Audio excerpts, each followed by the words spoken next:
Alright, welcome back to Unit 2. This is our practice test, so we're going to start here and just pop through each one.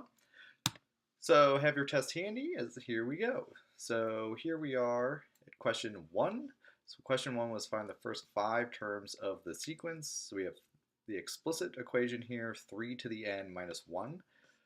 So to find the first 5 terms, I just have to plug in each term number. So that would be 3 to the first minus 1, which would be 2. The next one would be 3 squared minus 1 would equal 8. Third one would be 3 to the third minus 1 would be 26. The fourth one would be 3 to the fourth minus 1, and that would be 80. And then the fifth one would be 3 to the fifth minus 1, which would equal 242. That was the answer to 1.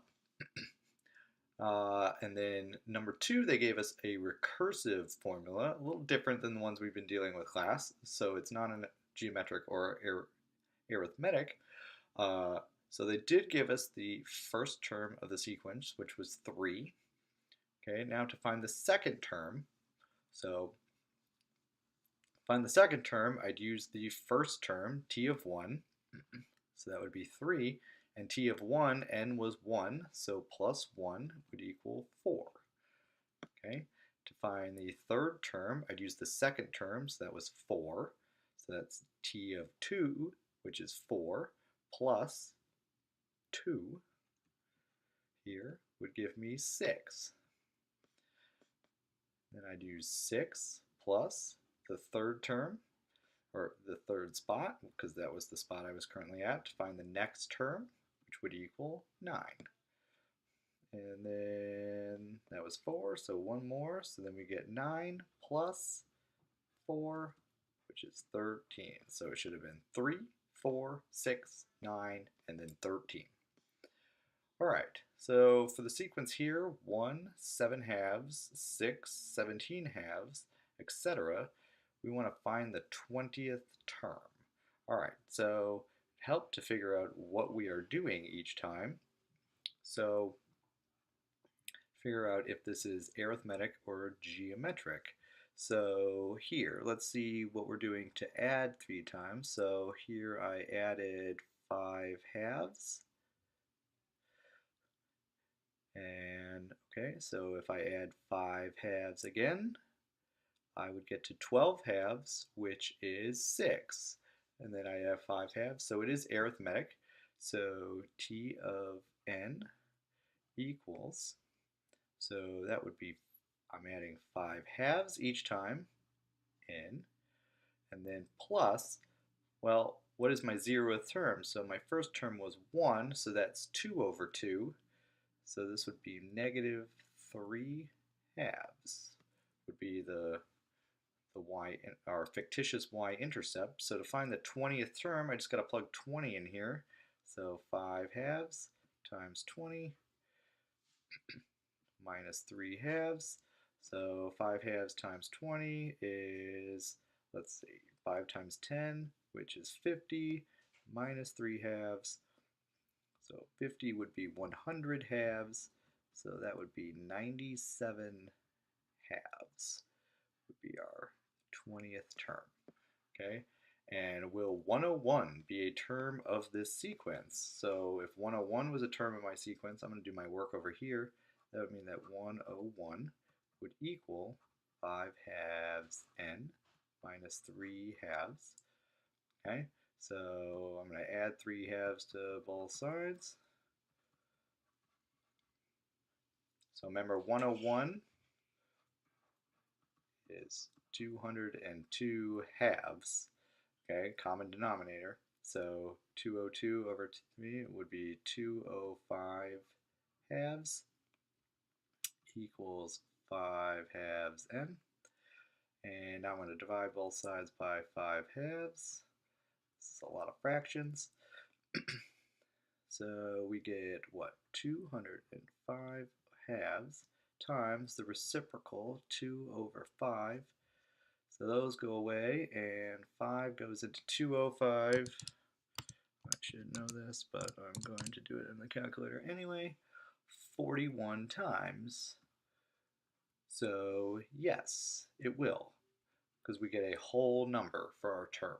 Okay, if we would have gotten a decimal answer or a negative answer for our n term, then that would not have been in the sequence. Okay, all right. Here we go, 4 through 6. So question 4, write the explicit and recursive equations for 2, 6, 18, 54. So I know they're not adding, so they must be multiplying, and they are multiplying by 3 each time. Okay, times 3, times 3, times 3. So my explicit equation, t to the n, would equal 3 to the n, because it's geometric, okay, and times, because it's geometric, so if 2 was my first term, that would mean 2/3 would have had to be my 0 term, okay, and so t of 1 equals 2, and t of n plus 1, my recursive equation, would just be t of n times 3. Would be the recursive equation to that. All right, so then 5 says, which sequence is an arithmetic sequence? So we need arithmetic, we are adding, and we are adding the same number or the same number each time.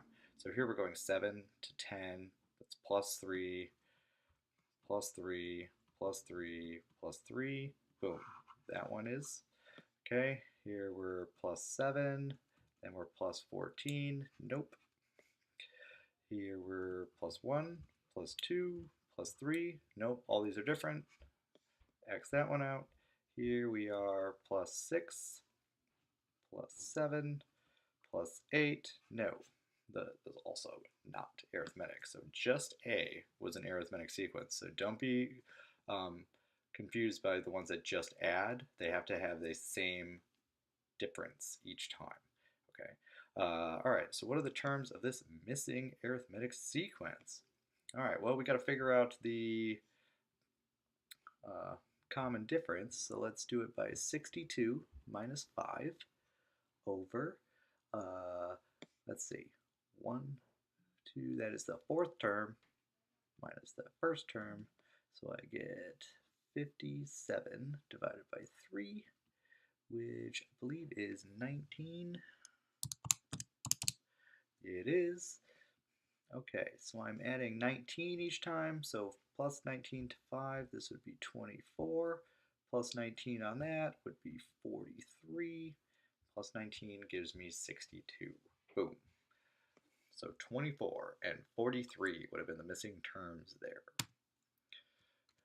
Okay, find the explicit rule for the nth term of the arithmetic sequence t3 equals 11, and my common difference is negative 3. Awesome. So since they give me my common difference is negative 3, I know this is negative 3n. Okay, so now the only question is, what do I do with this thing? Well, I can either work backwards from 11, okay, or I can kind of use my formula. So I would know that 11 has to equal negative 3n. I'm sorry, negative 3 times 3, n was 3, plus my b term. So here I get 11 equals negative 9 plus b, add 9 over there, so 20 is my b term, so this would be plus 20. And that is my explicit equation. All right, so given the recursive rule, here we have t of 1 equals 2, and t of n plus 1 equals 2t of n plus 4. Okay, so this, again, is neither geometric nor arithmetic, but I can still use the recursive equation to figure this out. Okay, find t of 5. So I know 1 is 2. So my second term would be 2 times 2 plus 4. So it would be 4 plus 4 is 8. Okay. My third term would then be 8 times 2 plus 4. So that's 20. My fourth term would be 20 times 2 plus 4, which is 44. And now my fifth term would be 44 times 2 plus 4. 44 times 2 is 88 plus 4 is 92 is my fifth term using that recursive rule. Okay, so it's just getting us into the pattern of using those rules. So we plug the previous term in to figure out the next term. That's how the recursive one works. So here we have number 9. An artist is creating a tile mosaic. She uses 4 green tiles in the first row, 11 in the second row, 18 in the third row, 25 in the fourth row. She continues this pattern. How many will she have in the 20th row? Well, I can make a explicit formula for that, because each time from 4 to 11 to 18 to 25, she's adding 7, so this is 7n. And though the first one was 4, if she had some 0 spot, which you wouldn't, but we would put -3 on that one. So then now I can just use, so 7 times 20 minus 3. And 7 times 20 is 140 minus 3 is 137. So it would be 137 tiles in that 20th row. Okay, what will the first row to contain more than 200 tiles be? All right, so kind of think of this as a inequality, okay? So 200 equals, I'm going to use equals just because we're going to be using that in class, but it's in all actuality, it's an inequality, okay? So 7n minus 3, so again, add 3, and I get 203 equals 7n, and I get n equals, so 203 divided by 7, and I get 29. So what will be the first row to contain more than 200 green tiles? Well, the 29th one contains exactly 200 tiles. So that would mean that the 30th row would be the first one to contain more than 200 tiles. All right, so which of the following is a geometric sequence? All right, so here we go. 1, 3, 5, 7, 9. So these are adding 2 each time, so it's not that one. Here we go. 6, 8, 32 thirds. All right, so let's think about this. I get 8 divided by 6, and I get 4 thirds. If I do that, all right, so that means I'm multiplying by 4 over 3. So if I do 32 divided by 3 divided by 8, I also get 4 thirds that I'm multiplying by, so B is 1. So here I go, 12, 9, 6, 3, 0. No. 9 divided by 12, that's 0.75, and then if I get 6 divided by 9, that's 0.66, so this is just subtracting 3 each time. All right, and then 13, or D, I get 13, let's see, times 2 is 26, and 26 times 2 is 52, so this is actually times 3, and this is times 4, so those are different, so it's just B. Okay. All right, what is the missing term of the geometric sequence? All right, so these are fun because we got to kind of set up an equation. All right, so really we have -3/4, and we divide that by our first term, -12. Okay, so if I get -0.75 divided by -12, I get 0.0625. Okay, but this is not what I'm multiplying by each time. I'm actually multiplying by, this is the number I actually multiplied twice. Okay, so I multiplied this one and this one both by some number. So basically you have x squared, because I had 2 of them right here, equals 0.0625. So to solve that, I use the square root of 0.0625, and x is going to be, let's see, second square root, second square root of the answer is 1/4, 0.25. Okay, so what did I multiply 12 by to get to, what's the missing term? So 12, negative 12 times 1/4 equals negative 3 is the missing term right there. Okay, again, if you could have done that faster, that's perfectly fine. I showed a little more work just to kind of see where everything's going. All right, and then number 12, find the explicit and recursive formulas of this geometric sequence. So 2 to 12, I times 6, I'm timesing by 6. Cool, so this is t of n equals 6 to the nth times 2 divided by 6 would be 2/6, or actually 1/3. Okay, would be my 0 term. And now first term was 2. And t of n plus 1 is going to equal t of n times 6. Right here are formulas that we want to look at. Awesome. All right, moving right along. Okay. In each successive round of the backgammon tournament, the number of players decreases by half. If the tournament starts with 62, which rule could predict the number of players in the nth round? Okay, so basically we have 32, 16, 8, 4, so on and so forth, right? So we want to figure out how we can check, when there's 1. So each time we're dividing by 2, so t of n, our rule would be, since we're dividing by 2, that's the same as multiplying by 1/2 to the n times, well, I started with 32, that's my first term,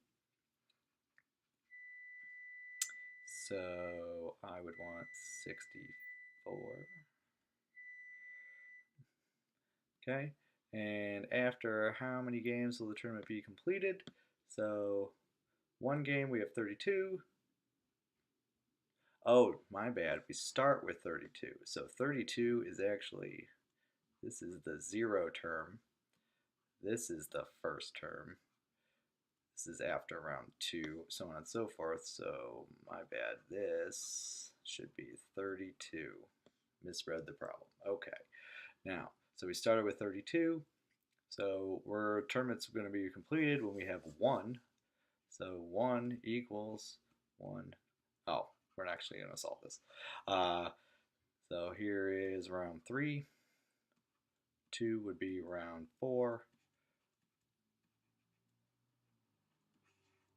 5 would be the answer there. Okay, so Tn equals 1/2 to the n times 32, and 1, 2, 3, 4, 5 rounds to get to 1. All right, last one. Mr. Lewis can go eat his dinner. On Monday, Parker goes running on a track. He runs the first lap in 120 seconds. Each lap takes him 10 seconds longer than his previous lap. Find the time in seconds it takes to run this fourth lap. So if I started with 120, 130, 140, 150. Okay, runs his last lap in 260 seconds. How many laps has he run on Monday? Okay, this one we need the formula. So 260 equals, my lap would be 10n plus 110 would be my 0 term.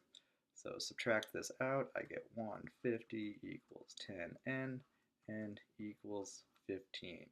So 15 laps on Monday. On Wednesday, Paco takes Lola to the train. They both run the first lap in 120 seconds. Each lap for Lola takes 1.08 times as long as her previous lap. How long? What's the time it takes? So think about this as t of n equals 1.08 to the nth power times 120 divided by 1.08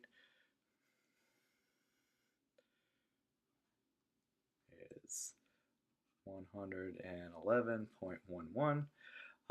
So her third lap is 1.08 to the third power times, so it should be 139.967 seconds, so basically 140 seconds. Okay, each lap Paco runs again takes him 10 seconds longer than his previous lap. Certain number of laps Paco takes less time per lap than Lola. During which lap does this happen? Okay, so Lola's is going to get bigger as her numbers get bigger. So the first one, she's not doing that. But if you look at her fourth, 1.08 to the fourth lap times 111. So she's still kind of around 10 seconds. They're running the same thing for that third lap, but her in the fourth lap, Paco runs 150 and Lola runs 151.2 seconds. So from that point on, she is going to take a longer time to do this as the exponential passes. All right, so I hope this helped, and definitely see your teacher if you want to go over some of these more in depth, or slow the video down again and go through. I know we went through a couple pretty fast, but you guys should be good, and we'll see you at the test.